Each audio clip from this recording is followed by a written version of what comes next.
Creative Pro Wrestling fans, I am longtime independent wrestling fan Robert.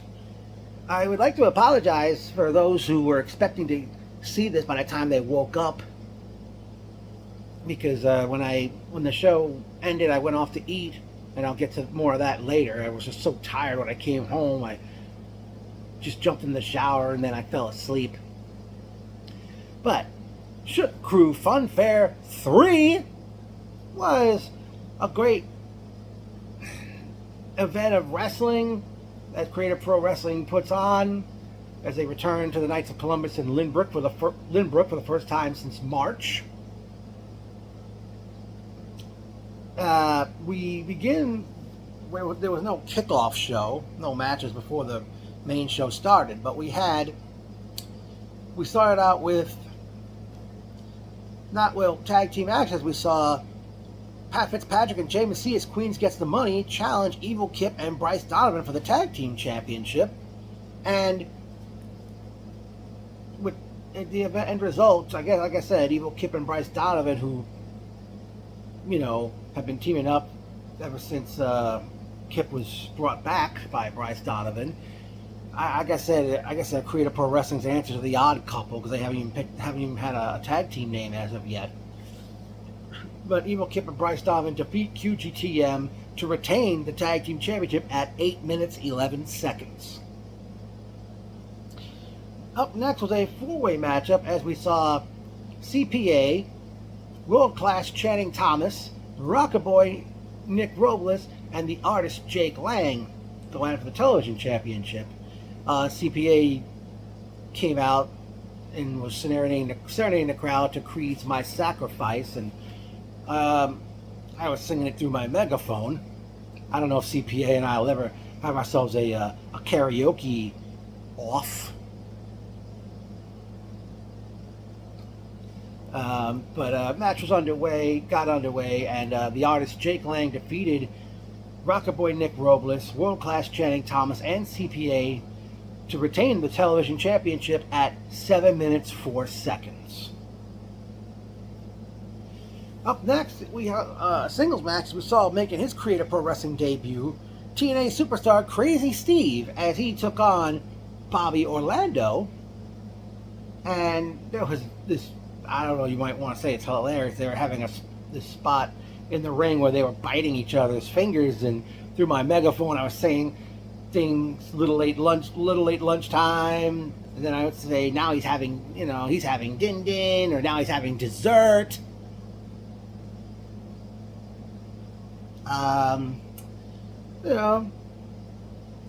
They had a very good matchup, which saw Bobby Orlando defeat Crazy Steve at 9 minutes 48 seconds.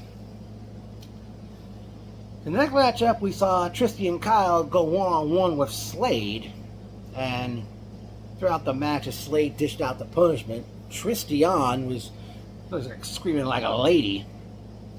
Slade defeats Tristian Kyle at 6 minutes 28 seconds. Then we have tag team action as we see Love Doug and the Silver Sniper, TJ Crawford, collectively known as Shots Through the Heart, as they did battle with Eric James and VSK, the Adrenaline Express.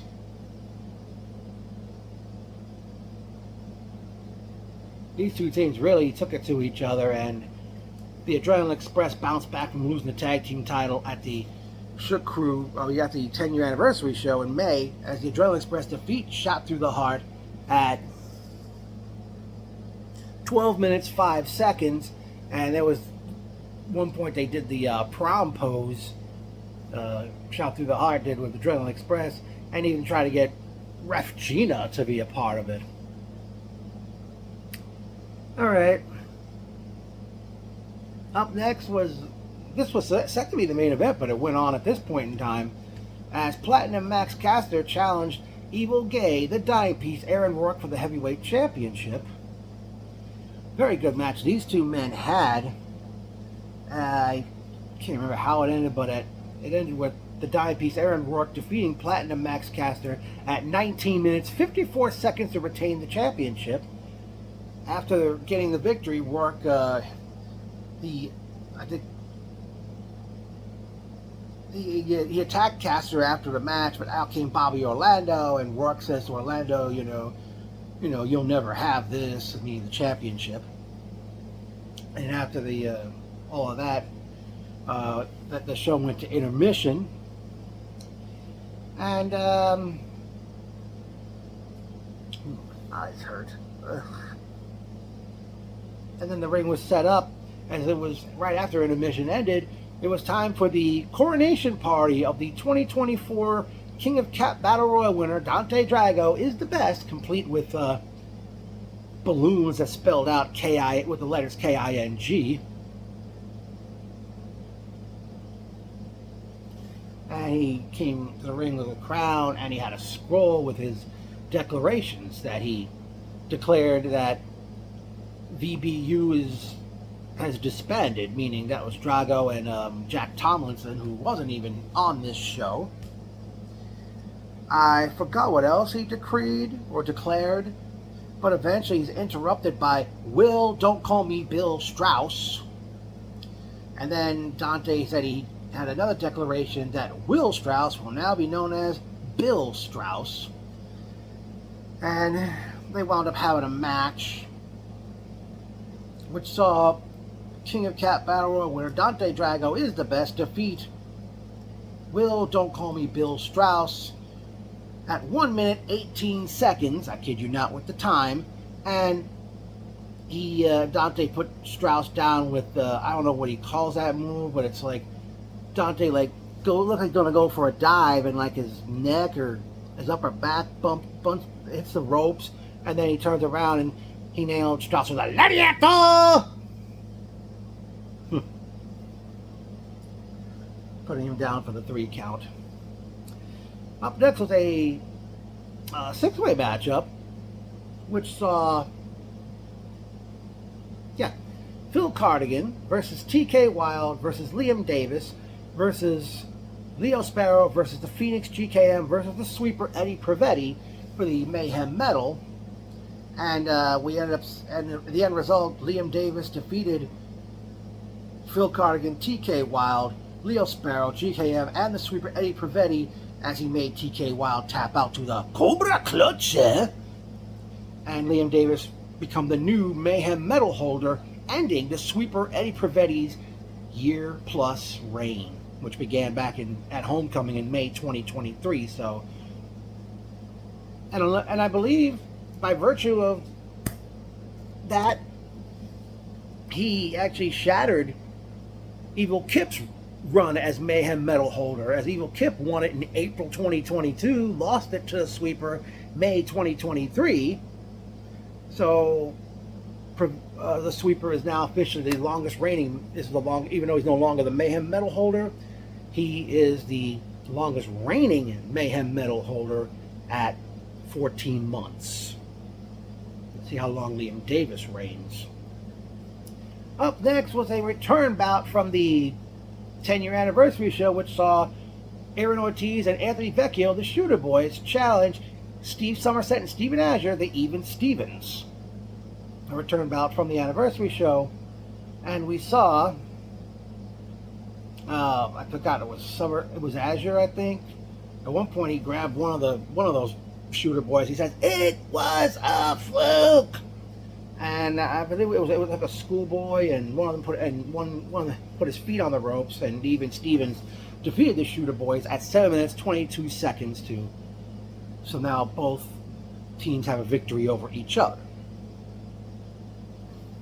And then it was time for what ended up being the main event, as we saw Latina Spice, Nat Castle, Sebi Amor, and Utik Sucio, collectively known as Los Toxicos. They were scheduled to face First Crown Women's Champion Gabby Forza and the Iron Savages, Bulk Bronson and Beefcake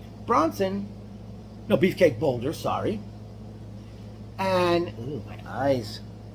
Problem was, just days before the show, it was announced by Creative Pro Wrestling that due to a was it a scheduling conflict of some sort, that Beefcake Boulder was unable to make the show. So Los Tacos enter the ring first.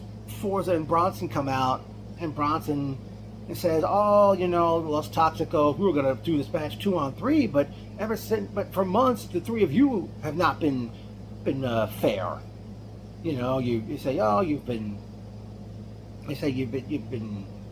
in Ariel and Nix's pocket, and I forgot what else Bronson said, but Bronson said Forza picked a new partner, and out comes Will, don't call me Bill Strauss. Oh, and I forgot what he said, and Bronson says to Forza, you picked this guy? And Forza says, I didn't pick him, I picked a beast. And the music starts, and out comes the Dominican destroyer Vargas, who bursts through the curtain, knocking down Strauss, poor bastard. And Bronson and Forza hit the ring, and good way to end the night. As at one point, I forgot how, but someone knocked the referee down at one point in the match. It ended with I believe at one point Forza took punishment was in peril. Then Bronson was in peril, and then Vargas got the big tag. I know it's called hot tag, but I say the big tag. And eventually, Forza hits Nat Castle with a spear and pins her, which enabled Forza, Bronson, and Vargas to defeat Los Toxicos. But hold the phone. Out comes Eric James of VSK, the Adrenaline Express. They go after Bronson and Vargas. I forgot they attacked Gabby as well. But Bronson and Vargas eventually retaliate, and Adrenaline Express leaves the ring. Wow. Ew, my eyes. Leaves the ring. They get the microphone from ring announcer Ryan Peterson, and I forgot what they had said. I think one of them accidentally called Bronson Boulder. Botchamania. But then they made a challenge to the Iron Savages on September 22nd. And then the Adrenaline Express say, Gabby, you like to get in our business? How about the three of you face us and a partner? And they announced Chris Statlander, who was Creative Pro Wrestling's first ever television champion, would be their partner when Creative Pro Wrestling returns to the Knights of Columbus on September 22nd. Get back to that in a little bit, folks. Okay, it's time. Ooh. Yeah. For the personal notes, was good sitting with newly engaged couple, Sam and Lauren. Good seeing Ryan Peterson. Blah, blah, blah, blah, blah, blah, blah. James McGrady.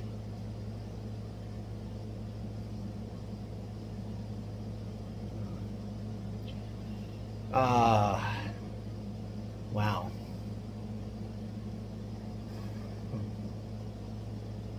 What else I remember seeing in the crowd here? Yeah. Oh, did I mention it or not? No, I don't think I did. Time of the match where Gabby Forza, both Bronson and Vargas defeat Los Toxicos at 26 minutes, 3 seconds. All right.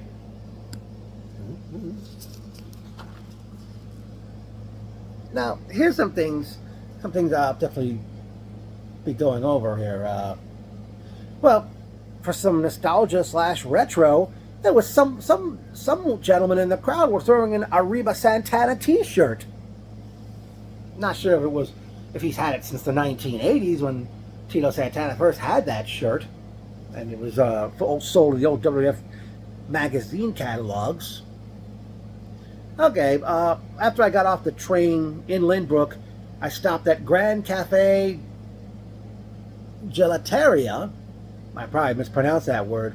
Located at Hempstead Avenue and Blake Avenue, not far from the Knights of Columbus, and they have a good chocolate gelato. Well, I was hoping to use the bathroom in there, but it was locked, and I knocked on the door, no one answered. And the lady working behind the counter, I didn't see her at that point in time, so I just went off to the show after that.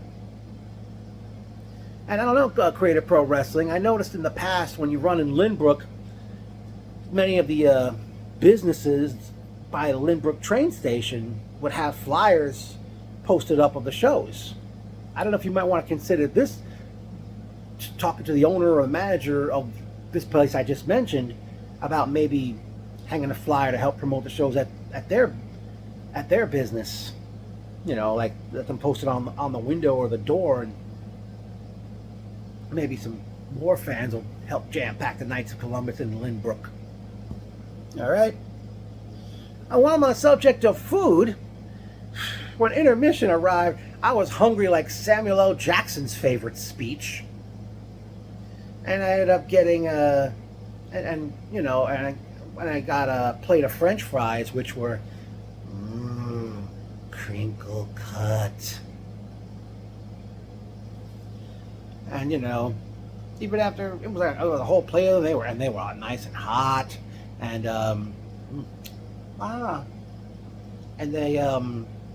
but I was still hungry like Samuel L. Jackson's favorite speech, even going through it, because I didn't have a drink with it. I mean, that's kind of odd, They sell the food in one part of the room, and the drinks are sold at the bar. But it's a bar, I can understand. But too bad they can't have the food sold over by the bar. That's odd to me. Well, okay. The crowd was not let in until 4:11 p.m. The show ended at 8:20 p.m. Now, I know I've said this in the past, but Creative Pro Wrestling, when you run on Sundays, why can't you start at 2 o'clock or 3 o'clock? A lot of the fans have to go back to work Monday, wake up, go to work Monday morning. Who's to say how many men and women on the show had to wake up early Monday morning for their, to go to their day job, weekday job, real job. You get the point. I'm not going to start an online petition about it. I can't do that because I know it's all in the hands of the promoters. But, ooh, my eyes again. Wow. I wish it would do Sunday shows that begin at 2 o'clock or 3 o'clock. It's more convenient. Then you start at 2, you get done at 5. Start at 3, you get done at 6. Then everybody has reason to go eat somewhere after a show or do other things, unless they head straight home. All right. Okay, here's one memorable quote. "It sucks to be you."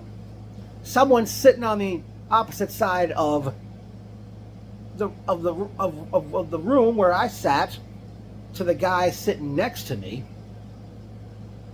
That was, I kept getting up, and let me tell you, that guy I'm referring to that was sitting next to me, if for some reason I think he kind of looks like Low-Key a little bit. Not Thor's brother, the wrestler. And, I've seen him take wrestling too seriously at other shows. Alright. And what's going on with Zuleika? I don't think she's wrestled since last fall. For those who don't remember, she was teaming up with Gabby Forza when they both debuted over a year ago. I mean, anyone know what's going on with Zuleika? I mean, unless she has quit. I mean, I hope she comes back. Unless she has quit somehow.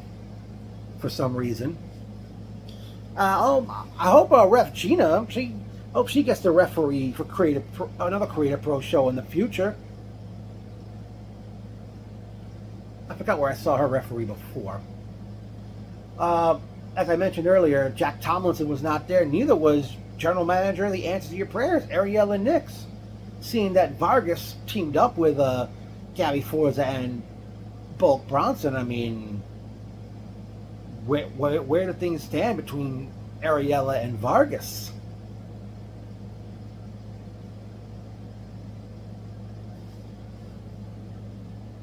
Also, Creator Pro, I wish you'd, seems like you always play a lot of 1990s songs before the show starts. Maybe you should find some more. I mean, they played Zombie by the Cranberries.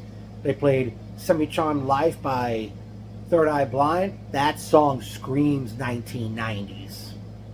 And they played a song that I'm not thrilled about. I never enjoyed. One Headlight by the Wallflowers. Eh.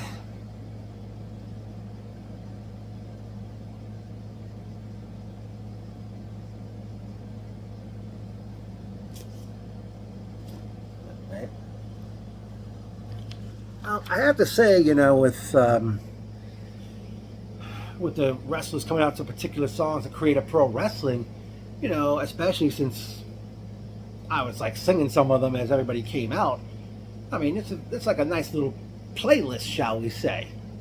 You know, with Evil Kip coming out to Phil Collins' Against All Odds, Bryce Donovan coming out to Queen's I Want It All, CPA coming out to Creed's My Sacrifice, Nick Robles coming out to Twisted Sister's I Want to Rock. You got Shot Through the Heart coming out to Big Surprise, Bon Jovi's You Give Love a Bad Name, Adrenaline Express coming out to Expose. Oh, those ladies were lovely when they were young. Now they're probably all married to a bunch of lucky bastards. As I said, Adrenaline Express, they come out to Expose's Point of No Return. Phil Cardigan comes out to Salt and Pepper's What a Man.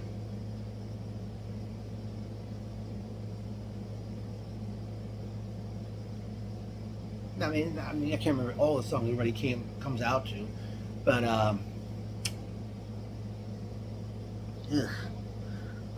right after the Shot Through the Heart Adrenaline Express matchup, some of Love Doug's Rose Petals were laying in the ring, and out came the sweeper Eddie Pervetti to clean it up with Broom Willis, that push broom he comes to the ring with.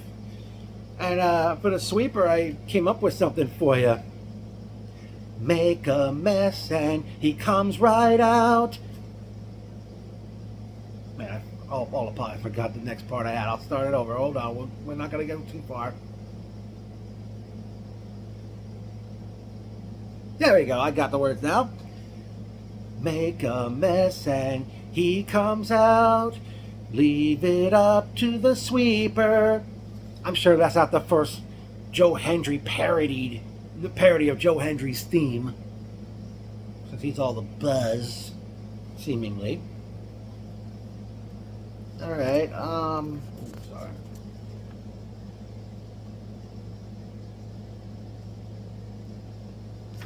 Okay. Well, as said, Creator Pro Wrestling returns to the Knights of Columbus in Lynbrook, New York on Sunday, September 22nd. Unfortunately, I will not be able to go to that show because by the time the show occurs, football will be in full swing. And I don't do Sunday shows during football season. As mentioned, it looks like it'll be Denomi Gabby Forza and the Iron Savages against Chris Statlander and the Adrenaline Express. Now, unfortunately, that means Gabby Forza won't be able to has yet to defend her championship, I believe. I could be wrong about that, folks. Because she was just in a 6-person tag on this show I'm going over. She's going to be a 6-person tag again in September. And seeing it's going to be in Lynbrook in September, I mean, I don't know. Will there be a CAPTV taping at the Creator Pro Academy in August? But then again, I don't want to swelter in that place. It was so fucking hot when I went there back in 2019 on a hot summer day when Chris Statlander became the first television champion.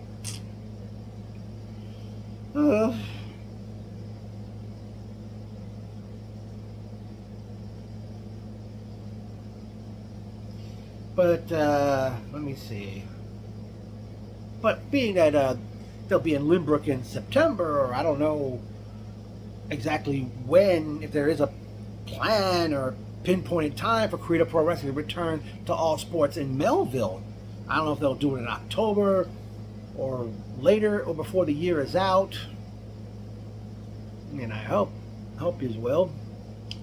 Okay.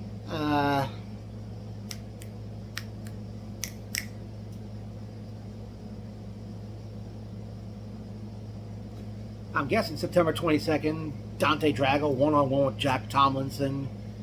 I have to say, I think it's safe to say the tag team division, with the additions of the Shooter Boys, Los Toxicos, and now Shot Through the Heart put together, that they do have a real pretty good healthy tag team division. Because I remember when I first went to Creator Pro in 2019, you had the Shook Crew, Eddie Twins, the Shook Crew, the Even Stevens, Spite.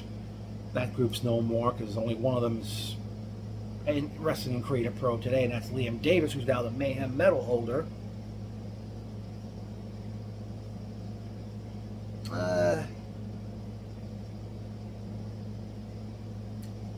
Okay, folks, I guess that'll do it.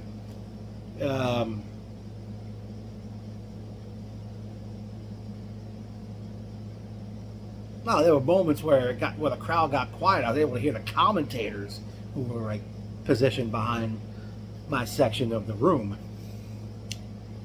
Okay, I'll do it, folks. Creator Pro Wrestling Shook Crew Fun Fair 3. I wonder if next July will be number 4. But this was a very good show. CAP, CAP, CAP, CAP.